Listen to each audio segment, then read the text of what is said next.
Olá, meus irmãos, a paz do Senhor Jesus Cristo. Estou passando por aqui para deixar mais uma reflexão e hoje quero falar da restauração do altar da família.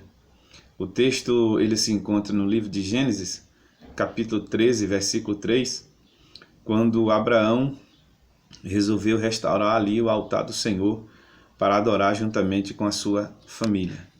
Diz o texto: até ao lugar do altar que dantes ali tinha feito, e Abraão invocou ali o nome do Senhor. O altar da família, ele precisa ser restaurado. A família precisa de um altar feliz. A família que não tem um altar para encontrar-se com o Criador todos os dias é uma família infeliz. Na Bíblia temos exemplos, amados irmãos e amigos, de famílias que teve sobre o amargo dever de destruir o seu lar, o seu altar, que é o seu lar, né? E pagaram alto preço. E eu ainda não conheci uma família que seja bem-sucedida sem que tenha comunhão com o Senhor. O que a família precisa fazer para levantar um altar caído? Observe, a família ela precisa ter coragem de pedir perdão. O familiar, o homem, a mulher. Pedir perdão, meus amados irmãos, é confessar. E confessar é uma questão de reconhecimento do erro.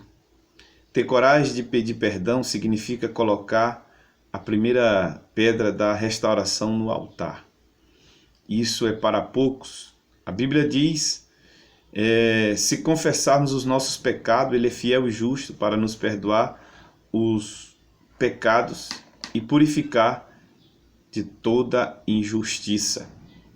E 1 João, capítulo 1, versículo 9, está escrito esta passagem. Então observe que nós, como esposo ou esposa e filhos, temos cometido nossos erros, e para que isso venha a ser restaurado, precisamos ter coragem para nos expor, nos apresentar e pedir perdão.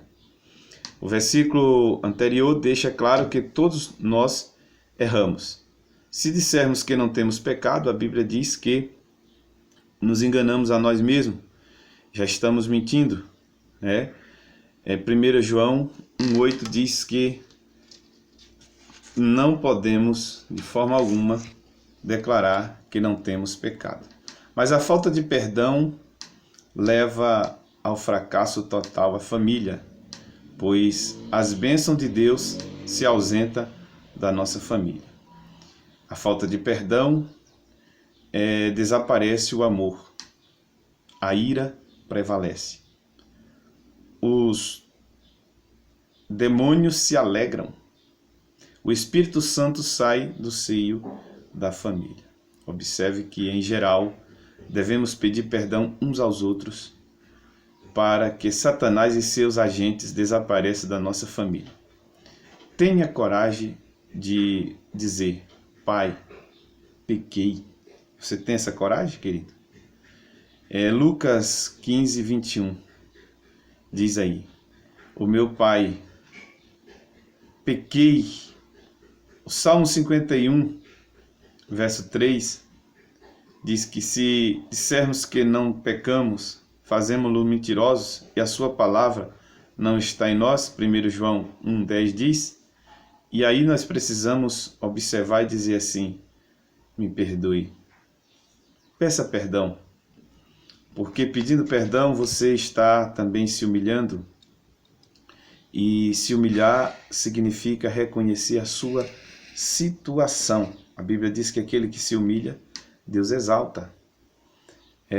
A humildade aqui a qual refiro, amado querido, é uma humildade verdadeira, sincera.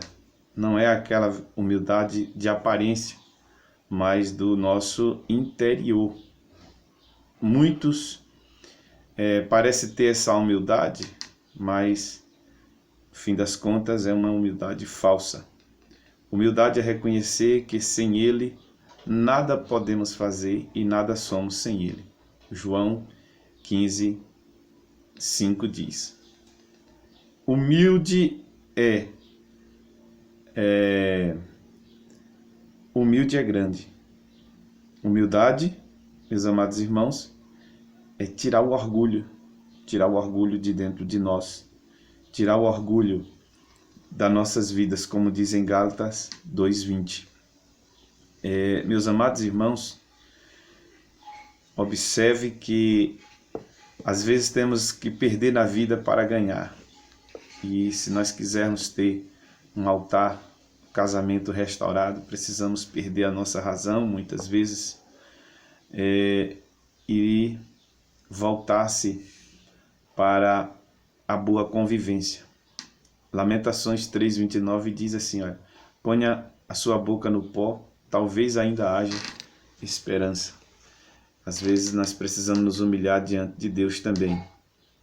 E se humilhar para restaurar o altar, nós devemos também voltar à prática da palavra de Deus, porque sem a prática da palavra de Deus não existe altar restaurado. Amém?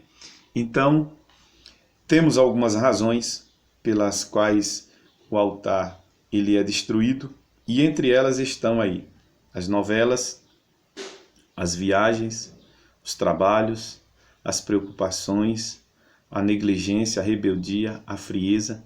Tudo isso vai tirando o homem da presença de Deus e vai destruindo a família. A falta de consagração e compromisso com Deus é primordial razão do abandono da palavra de Deus. O cristão que é cristão deve voltar-se para Deus. Tem o seu prazer na lei do Senhor e na sua lei medita de dia e de noite, como diz o Salmo de número 1. Então, meus amados irmãos e amigos, queridos, o cristão tem que ter prazer na palavra de Deus. E assim, quando ele tem esse prazer, ele é comparado a uma árvore que dá o seu fruto na estação própria, que é plantada junto a ribeiros de águas, e que no seu tempo ele dá o seu fruto, as suas folhas não cairão, e tudo quanto fizer prosperará. Está no Salmo 1, verso de número 3, essa passagem. Que Deus te abençoe, que Deus te ajude a reabilitar o temor a Deus, porque este é o princípio da sabedoria, e o temor a Deus é a nossa razão de vitória. E a palavra de Deus nos Salmos diz: andarei em minha casa com um coração sincero, não porei coisa má diante dos meus olhos, aborreço as ações daqueles que se desviam, nada se me apagará.